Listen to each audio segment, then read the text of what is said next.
철가면 사나이의 정체. 프랑스에서 가장 외지고 삼엄한 교도소였던 알프스 기슭의 고지. 요새 도시 피네롤의 감옥. 1664년에 루이 14세와 비밀을 나눌 정도로 총애를 받았던 달타냥 백작의 추천으로 피네롤 감옥에서 교도관으로 부임하게 되며 상부의 절대적인 신임을 얻게 되는 생 마르스가 있었고, 그런 그가 담당하게 되는 철가면을 쓴 정체불명의 젊은 죄수가 있었습니다.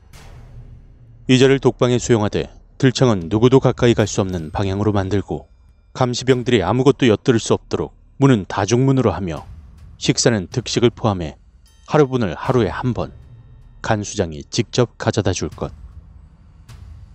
그 어떠한 일이 있어도 이자가 하는 말에 귀를 기울이지 말고 본인에게도 쓸데없는 말을 하면 죽음을 면치 못할 것이라고 말해두시오.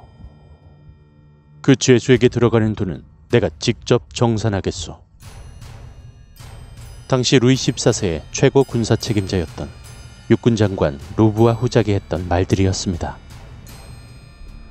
1681년 피네롤에서 40km가량 떨어진 절망적 황량함을 자랑하는 엑실의 감옥으로 갔다가 1687년에 프랑스 남부 해안의 조그맣고 외딴 섬인 생마르그리트의 감옥으로, 1698년에 바스티유 교도소장으로 승진되는 생마르스를 따라 파리의 악명 높은 바스티유 감옥으로 가게 되었습니다. 그렇게 철가면 죄수는 이송 때마다 너댓 명의 병사들과 일부러 큰 돈을 지불해가며 프랑스어를 알아듣지 못하는 이탈리아 토리노에서 데려온 인부를 사용하면서까지 기밀을 유지해야만 했습니다. 다른 감옥으로 이송할 시에는 항상 미리 준비 작업이 이루어지던 그가 살 독방과 가구들의 배치, 루이 14세의 명령으로 인해 재판도 없이 투옥되는 이름도 죄명도 모두가 정체불명이었습니다. 그리고 이 철가면 사나이의 관리를 일임 맡게 되는 당시 최고 군사 책임자였던 육군 장관 루브와 후작이 있었죠. 당시의 병사들의 주급은 2리브루, 철가면 사나이의 연간 생활비는 4,380리브르였습니다. 간수로서 최고 위치인 바스티유 감옥 사령관으로 임명되는 생마르스에게 내려진 특혜는 연봉 4만 리브르와 보너스 수만 리브르였습니다. 그리고 철가면 사나이가 받았던 특혜들은 이러했습니다. 그의 부탁은 가능한 한 모두 들어줄 것, 호화스러운 식사를 지급하고 식사 시에는 간수장일지라도 그의 앞에서 기립할 것. 이 모든 것들이 마치 왕족에 대한 예우와 같이. 그리고 그의 담당이었던 생마르스는 그에게 지극히 정중한 태도를 취했고 은접시에 식사를 담아 매일 가져다 주었습니다. 1703년 11월 19일 미사 후의 갑작스러운 상태 악화로 바닥에 쓰러진 다음날, 허무하게 세상을 떠나며 철가면과 감옥으로부터 해방되는 이 수수께끼의 죄수. 그리고 갑작스러운 철가면 사나이의 죽음에 황급히 내려진 비상수단이 있었습니다. 그가 사용했던 가구를 전부 불태운 뒤 그 채를 화장실에 버려라. 금속 제품은 형체를 알아볼 수 없도록 녹여놓아라. 의복과 침구는 난로에 던져놓고 그가 사용했던 독방의 벽면을 모두 문질러 벗겨낸 후에 하얗게 칠해라. 바닥의 타일 역시 모조리 뜯고 다시 새 것으로 갈아라. 시신의 얼굴은 아무도 알아볼 수 없도록 짓이겨 놓아라. 그렇게 죽어서도 누군지 알 수 없는 얼굴을 드러낸 채 파리의 생폴 성당묘지에 묻히며 감옥 기록에서 말살되기 시작하는 철가면의 죄수. 어느 날 철가면 죄수가 은접시에 나이프로 글자를 새겨 창문을 통해 밖으로 던진 적이 있었습니다. 그것을 한 어부가 주워 간수장에게 전하자 간수장은 그것에 무엇이 쓰여 있는지 읽었느냐고 어부에게 물었습니다. 이에 어부가 자기는 글을 읽을 줄 모른다고 대답하자 간수장은 다음과 같이 말했습니다. 너는 운이 좋은 놈이군. 프랑스의 폭도들이 바스티유 감옥을 습격했을 때 다음과 같이 알 수 없는 기록들을 발견했습니다. 이 죄수는 철가면을 쓰고 있었는데 용수철이 끼워져 있어 턱 부위는 따로 움직이기 때문에 먹는 것에 지장이 없었다. 그렇게 그는 죽는 날까지 철가면을 쓴 채 감옥에서 34년이란 시간을 보내게 되었다. 1669년 태왕 루이 14세 왕정하에 프랑스. 무장병사들의 감시와 간수장과 당시에 14세의 최고 군사 책임자였던 육군장관 루브와 후작의 특별관리, 그리고 짐이 곧 국가다 라는 파격적인 말을 남기며 전 유럽에 군림했던 루이 14세의 명에 따라 재판도 없이 철가면이 씌워진 채 평생을 정체불명의 철가면 사나이로서 살아야 했던 이 수수께끼의 죄수는 누구였을까요? 17세기 이래 역사학사들은 물론 낭만주의자들의 중대한 환상이었던 이 프랑스 왕실의 가면 뒤에 숨겨진 얼굴, 철가면 사나이. 그의 역사적인 정체는 무엇이었을까요? 절대군주였던 루이 14세는 어찌하여 이 철가면을 쓴 초라한 죄수를 죽이지도 않고 무려 34년간이나 유폐하며 막대한 돈을 들여 죄수의 생전 그리고 생후 모두 알려지지 않도록 힘쓰며 평생을 두려워했던 것일까요? 여기엔 놀라운 사실이 숨어 있었습니다. 1638년 9월 5일 낮 12시경 프랑스의 왕이자 군주인 루이 13세의 왕비 안 도트리슈가 장차 왕위를 이어받을 첫째 아들 루이 14세를 출산하였고 밤 8시경 꺼지지 않은 왕비의 배에서 또 한 명의 아이가 세상의 빛을 보게 되었습니다. 하지만 쌍둥이 출산 소식을 접하고는 걱정에 사로잡힌 루이 13세와 제장인 추기경 리슐리웨. 추기경, 왕비가 출산하기 얼마 전 파리에 양치기 2명이 나타나 이 왕비가 쌍둥이를 출산하면 나라가 망할 것이라 예언했다오. 그런데 왕비가 거짓말처럼 이렇게 쌍둥이를 출산했으니 이게 무슨 일이란 말인가? 후에 나온 아기에 대해서는 그 출생 사실을 감춰야만 합니다. 왜냐하면 동생이 언젠가 그 왕위를 요구할지도 모르니까요. 철가면 사나이. 그는 바로 루이 14세의 쌍둥이 동생이었다는 것이죠. 한편 철가면 사나이의 정체에 대한 또 다른 이야기들이 있습니다. 1698년 당시 바스티유 감옥의 죄수들을 돌보던 의사 마르조랑에게 이송되어 온 철가면 죄수가 남긴 한마디가 있었습니다. 나는 60살 정도가 되었다. 루이 14세의 탄생 연도는 1638년. 정확히 60세입니다. 그를 가장 가까이서 담당 관리했던 생마르스는 그에게 지극히 정중한 태도를 취함은 물론 은접시에 식사를 담아 매일 직접 가져다 주었으며 그가 식사를 할 시 간수장은 왕족에 대한 예우, 즉 기립을 하고 있었다는 점과 루이 14세는 재판도 없이 그를 잡아 철가면을 씌워 수감시켰으며 이 죄수가 자신의 정체에 대해 말하거나 그 철가면을 벗을 시 죽이라고 명하였고 이 죄수가 죽자 죄수의 얼굴을 짓이겨 누구도 알아보지 못하도록 하였다는 점. 그리고 철가면 죄수의 생전에 루이 14세는 직접 최고 군사 책임자였던 육군장관 루브와 후작에게 관리 책임을 이름했는데요. 이러한 점들이 철가면 죄수가 중요한 정치 기밀이었다는 의미를 지니고 있다는 것이죠. 또한 34년간 철가면 죄수만을 위한 고액의 특별 예산을 짜면서까지 비록 감옥의 독방에 수감시켰으면서도 후한 대접을 내리도록 한 것은 이 루이 14세의 최후의 양심이었을 것이라 여기는 것이죠.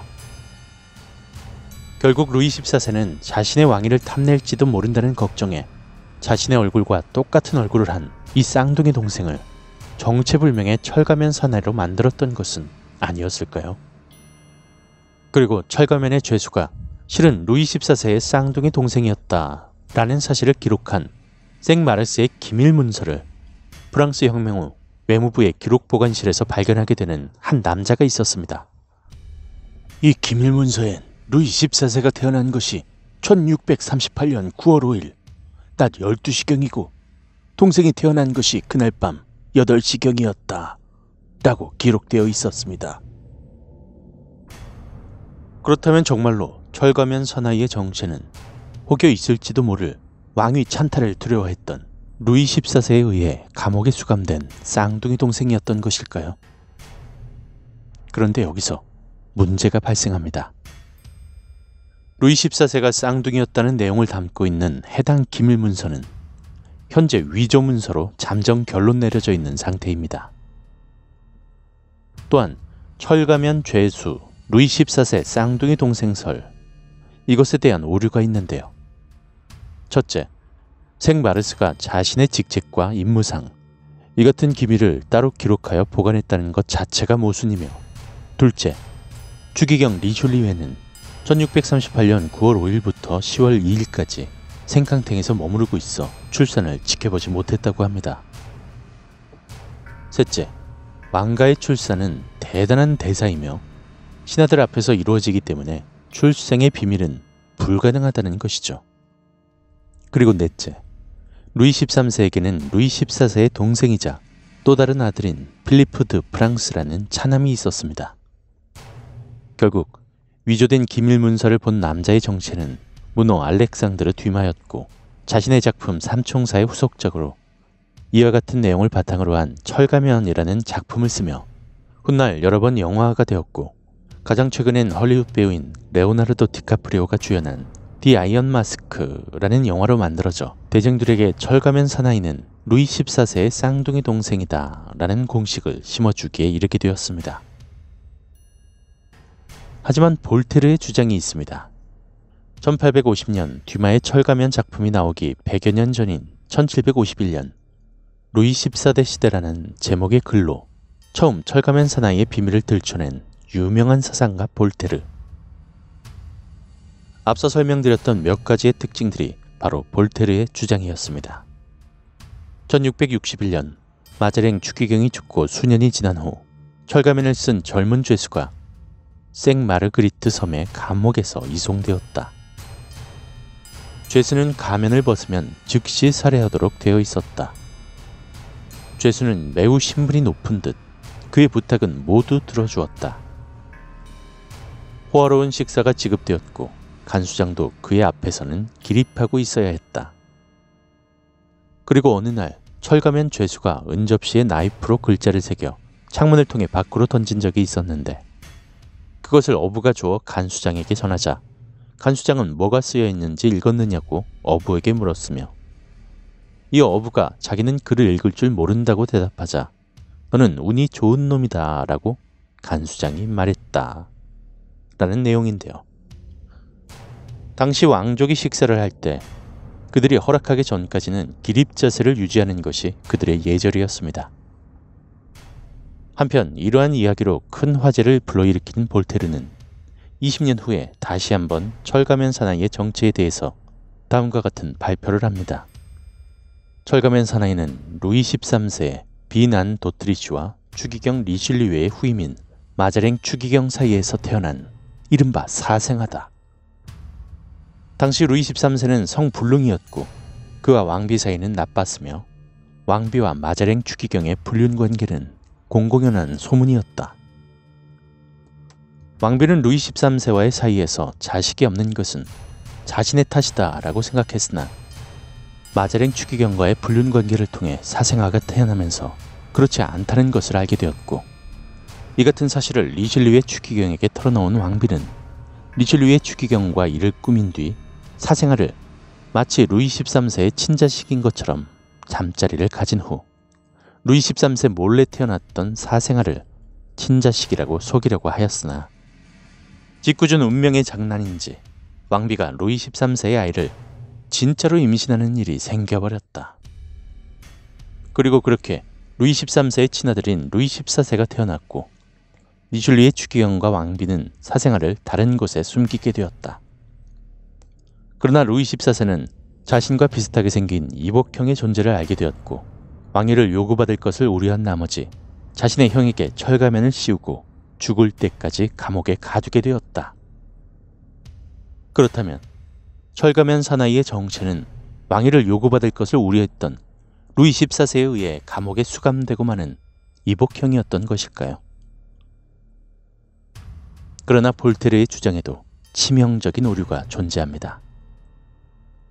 첫째, 아까와 마찬가지로 당시의 왕비는 전 신하가 보는 앞에서 이른바 공개 출산을 했기 때문에 출생의 비밀이 성립되지 않는다는 점이 다시 한번 강조됩니다. 그리고 둘째, 당시 왕가의 서자는 투옥되기는커녕 영지와 연금을 주는 것이 보통의 관례였습니다. 셋째, 루이 13세에게는 루이 14세의 동생이자 또 다른 아들인 필리프 드 프랑스라는 차남이 있었다는 점입니다. 그리고 넷째, 왕비의 불륜 상대라는 마자랭 추기경은 왕비의 임신 시기 중에 이탈리아에 있었으며 1639년에서야 프랑스로 귀화했습니다. 실제로 같은 가톨릭 국가로서 프랑스와 스페인 양국의 왕실의 결혼을 통해 서로 동맹을 공고히 하자는 양국의 오랜 전통에 따라 이른바 정략 결혼을 한 루이 13세와 안 도트리슈의 관계. 이 관계가 항상 냉랭했지만 결혼 22년 만에 왕위를 이을 루이 14세가 그리고 뒤이어 차남인 필리프 드 프랑스가 태어난 것은 사실입니다. 그럼 그의 정체에 대해서 또 다른 새로운 인물이 나타나게 되는데요. 어느 날 루이 13세는 궁정 신하들과 함께 사냥을 갔다가 도중에 폭풍우를 만나 허둥지둥 근처의 루브르 궁전으로 몸을 피하게 되었다. 갑작스럽게 벌어진 사태와는 달리 침실을 준비할 여유가 없었기 때문에 루이 13세는 왕비의 침실에 머무르게 되었고 그때 왕비는 루이 14세를 임신하게 되었다.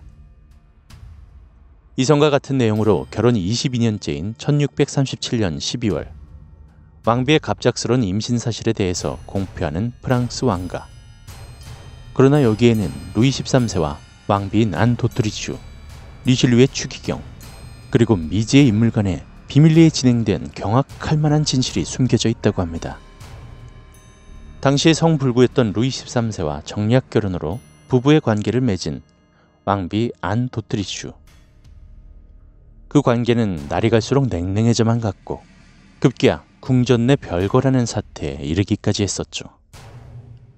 하지만 이러한 상황에도 루이 13세는 자신이 무엇보다도 싫어했던 스페인이었던 왕비를 혐오하기까지 이르면서 일국의 왕으로서 그리고 이대로 왕위 계승자 없이 자신의 왕위가 남동생인 오를레앙 공 가스통에게 넘어가는 것만큼은 피하고 싶어 했습니다. 루이 13세의 재상인 리슐리의 추기경 역시 오를레앙 공 가스통이 자신과 루이 13세의 어머니인 마리드 메디시스와 손잡고 반란을 도모하며 위협을 가하는 것에 적잖아 불안감을 느끼고 있었죠. 마찬가지로 왕비 안 도트리슈 또한 이대로 왕위 계승권자를 낳지 못할 시 지위를 빼앗기고 쫓겨나게 될 것을 걱정하고 있었습니다. 그리고 이러한 상황에서 이들은 한 가지 묘책을 꺼내게 되는데요. 바로 비밀리에 대리부를 통해 왕위 계승권자를 탄생시키자는 것이 바로 그것이었습니다. 그렇게 자신들에게 진심으로 충성하며 이후 왕위를 요구하지 않고 사회적으로도 인정받는 지위에 있으며 왕과 왕비가 모두 아는 사람으로 대리부를 찾던 그들은 결국 이 같은 조건을 모두 충족하는 적임자를 발견했는데요.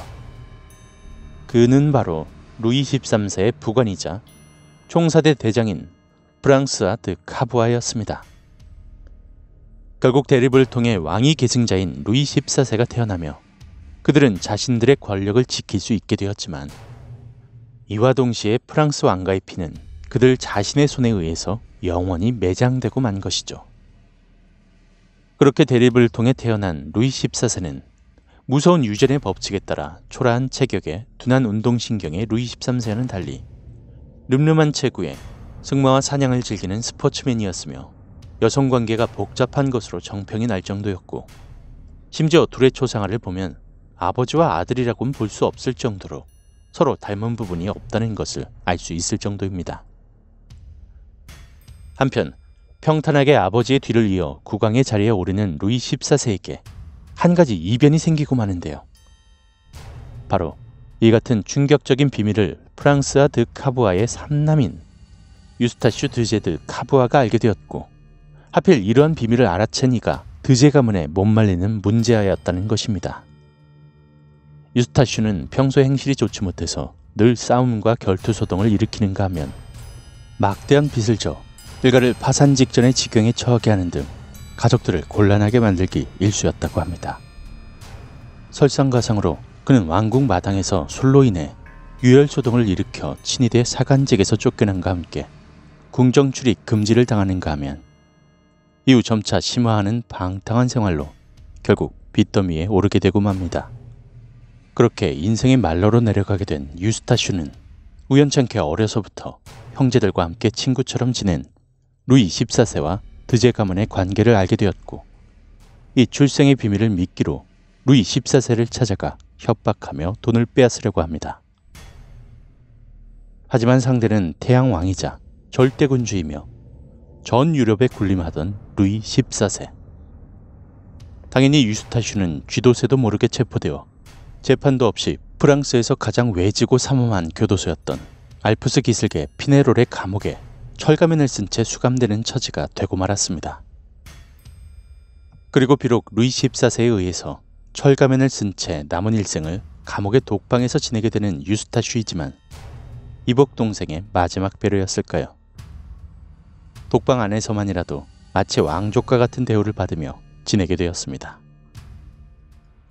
유스타슈와 철가면 사나이의 수감 연도는 1669년, 그리고 이들의 첫 수감지는 피네롤의 감옥이었고, 이송 연도는 1687년, 두 번째 수감지는 마르그리트의 감옥이었으며, 두 번째 이송 연도는 1698년, 그리고 마지막 수감지는 바스티유 감옥이었으며, 이들의 담당자는 생마르스로 공통점이 중복되어 나타납니다.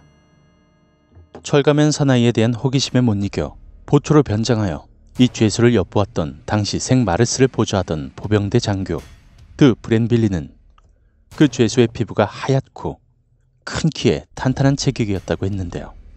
이는 유스타슈와 일치하는 것입니다. 유스타슈는 루이 14세와 흡사하게 생겼다. 그렇다면 철가면 사나이의 정체는 출생의 비밀을 미끼로 이복 동생인 루이 14세를 협박했던 루이 14세의 이복형이었던 것일까요? 그러나 또 이 같은 이야기는 사실 1920년대 말 프랑스의 역사학사 무리스 디 비비에가 고문서를 뒤진 끝에 내린 결론으로 루이 14세의 부관중 유스타슈 드제라는 동명의 이름을 가진 자가 있었다는 팩트를 기초로 추정한 가설일 뿐입니다. 실제로 루이 13세 왕가가 온전한 왕의 계승을 위해 대리부를 내세웠는지는 모두 상상력이 동원된 가설이며, 당시에 루이 13세 측의 권력을 위협했다고 설명한 루이 13세의 모친 마리 드 메디시스는 1617년 권력 다툼으로 인해서 불루아성에 유폐되는가 하면 1619년 불루아성을 탈출해 차남인 오를레앙 공 가스통과 함께 반란군을 이끌다가 눈 깜짝할 사이에 프랑스군에 의해서 진압되기도 했습니다. 이후에 리슐리의 추기경의 중재로 루이 13세와 화해한 끝에 1621년까지 왕립의회의 일원으로 정치에 종사하다 리슐리의 추기경의 정치적 실권에 불만을 품고 그의 실각을 도모한 후 루이 14세가 태어나기도 전인 1631년 프랑스에서 추방되어 브뤼셀로 망명하게 되었습니다. 또한 루이 13세의 동생인 오를레앙 공 가스통 역시 권력 찬탈 다툼에서 패배하였고 폴랑드르로 도망쳤다가 형과 화해한 후 프랑스로 귀국하며 사실상 당시 루이 13세가 실질적으로 심각하게 위협을 느낄 정도는 아니었다는 것입니다. 차라리 이보다 1640년 태생으로 만토바 공국의 재상 에르콜레 마티올리가 루이 14세의 비위를 건드려 투옥되었고, 이 마티올리가 바로 철가면 죄수의 정체라고 대부분의 역사학자들이 추정했다는 쪽에 무기를 두는 것이 맞을 것입니다. 당시 만토바 공국의 토지를 파는 과정에서 그가 스페인 측의 거래 사실을 누설하며 거래가 파기되자 이에 격분한 루이 14세에 의해 투옥하게 되었고, 당시 외교적 문제 소지를 이유로 가면을 씌웠다고 합니다. 감옥 일지에 의하면 우리에게 정체불명으로 알려진 철가면 죄수가 실제로 마르셀이라는 이름으로 알려져 있었으며, 그가 사망하자 다음날 마르시올리란 이름으로 매장했다고 전해지기도 했습니다. 그렇다면 대부분의 포맷이 차용되어 철가면 사나이의 이야기에 쓰이게 되는 유스타슈 드제 또한 진짜 철가면 사나이가 아니었다면 도대체 철가면 사나이의 진짜 정체는 무엇일까요? 상류층 출신이었던 브랑빌리의 후작 부인의 유명한 독살 사건 재판이 발단이 되어 프랑스 전역을 뒤흔들게 되는 17세기의 최대의 스캔들. 그리고 국왕이 발부하는 체포영장에 힘입어 정권 강화와 정적 산약에 나서는 프랑스 정권. 프랑스는 대부분 감옥에 갇히거나 죽음을 맞이하며 수감자 학대로 인해서 다른 유럽의 국가들로부터 따가운 눈총을 받게 되었습니다. 결국 신문을 일제 중단하나 자신들의 만행을 겪은 65명의 죄수들로 인해 난처한 입장에 처하게 되는데요. 이러한 사실을 묻어버리기 위해 이들을 나라 곳곳에 요새 감옥으로 추방시키는 해결책을 선택했습니다. 추가로 당시 최고 군사 책임자였던 육군 장관 루보아 후작에 의해서 완전히 그들의 지위는 박탈되었고 간수들에게조차 그들의 이름은 비밀로 했습니다. 그들은 지하 감옥의 벽에 사슬로 묶이게 되었고 그렇게 40여 년 동안 목숨을 부지한 사람도 있었다. 권력은 모든 것을 어둠 속에 묻어버림으로써 공포정치를 실현하려고 했었다. 피넬로의 지하에서 엑실로 이감된 죄수들은 누구와도 접촉해서는 안 되며 왕명에 의한 지시이니 특별히 엄격하게 관리하기 바란다. 외부인과의 접촉은 물론이고 엑실 감옥 내에서도 일체의 접촉을 금한다. 피네롤의 감옥에서 엑실의 감옥으로 이감된 죄수는 2명. 이 중 1명은 엑실의 감옥에서 죽게 되었고 나머지 1명은 생마르스와 함께 생마르그리트의 감옥으로 이송되었다. 그리고 이 죄수는 생마르스를 따라 바스티유 감옥으로 이송되기에 이른다. 이 죄수는 가면을 쓰고 있었다. 죄수는 실제로 철가면을 쓰고 있었던 것은 아니었다. 만약 사람이 30년 넘게 철가면을 쓴 채로 지낸다면 살아남을 가능성이 없다. 곰팡이와 박테리아와 같은 세균이 철가면으로 인해 쓸린 피부의 상처를 통해 내부로 들어오게 된다면 혈관에 들어가 번식을 하게 될 것이고 이는 곧 폐혈증이라는 무서운 병을 유발하며 종국엔 사람의 심장을 멈추게 한다. 감옥일지의 원본엔 다음과 같이 기록되어 있다. 그 죄수는 늘 검정벨벳 가면을 쓰고 있었다. 철가면 사나이의 모태는 여러 가지 모호한 이유로 국사범이 되어 공포정치의 실현에 의해 얼굴도 이름도 어둠 속에 묻히게 되었던 제도의 희생양으로 내몰린 인물의 실제 사연들이다. 기밀 유지에 집착하던 당시 프랑스 당국은 죄수의 신원을 노출시키지 않기 위해 가면을 씌웠을 것이다. 자, 그렇다면 어찌해서 가면을 쓴 여러 명의 가면 사나이 죄수들이 철가면을 쓴 루이 14세와 깊은 관계에 있는 수수께끼의 죄수로 변모한 것일까요? 이 역사상 대표적인 수수께끼 인물 중 하나인 철가면 사나이의 이야기는 반체제주의자이자 사상가였던 볼테르로부터 탄생되었던 것입니다. 23살, 당시 프랑스의 정치체제를 혐오하던 볼테르는 17에서 18세기 프랑스에서의 압제의 도구로 사용되던 국왕이 발부하는 체포영장에 의해 정권에 체포되고 말았습니다. 그렇게 루이 14세의 동생의 차남인 필리프 2세를 조롱하는 풍자시로 인해 체포된 볼테르는 악명 높은 바스티유 감옥에 갇히며 그곳에서 그는 생애 처음으로 불의를 체험함과 함께 루이 14세의 잔혹성을 피부로 느끼게 되었습니다. 그리고 다행히도 최악의 운명을 피해 11개월 후 바스티유 감옥을 나가게 되었지만 이러한 체험은 그의 사상을 더욱 확고히 다져주는 계기가 되었죠. 그렇게 이때부터 체제의 비판에 더욱 적극적으로 나서게 되며 정권의 심기를 불편하게 만든 볼테르는 프랑스 영토 내의 제네바 국경 근처로 피신하여 폐허가 된 커다란 요새를 구입해 페르네이 성이라 명명한 건물을 짓게 되었습니다.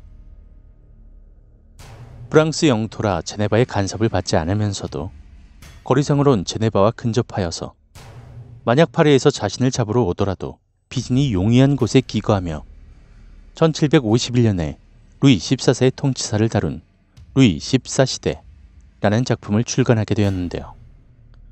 바로 여기에서 프랑스 최고의 미스터리로 남게 되는 철가면 사나이가 창조된 것입니다.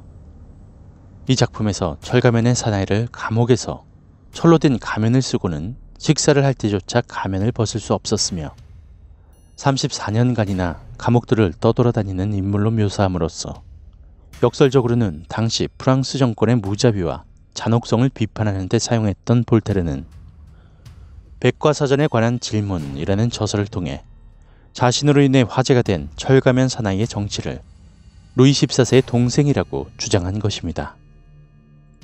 그리고 루이 14세를 자신의 동생조차 철가면을 씌운 채 감옥에 수감시키는 잔혹한 인물로 만듦과 동시에 왕가의 권위에 손상을 입힌 것이죠. 결국 볼테르는 루이 14세의 동생이 철가면을 쓴 채 죽을 때까지 감옥에 수감되었다는 이야기를 통해 자신의 목표인 부르봉 왕조의 몰락을 위한 수단으로 삼았던 것이며, 이 사상가가 창조해낸 신화는 프랑스 최고의 미스터리로 지금까지도 전해지게 된 것이죠. 그리고 칼보다 강한 펜으로 창조된 이 철가면 사나이는 프랑스 혁명의 초석이 되기에 이르게 됩니다.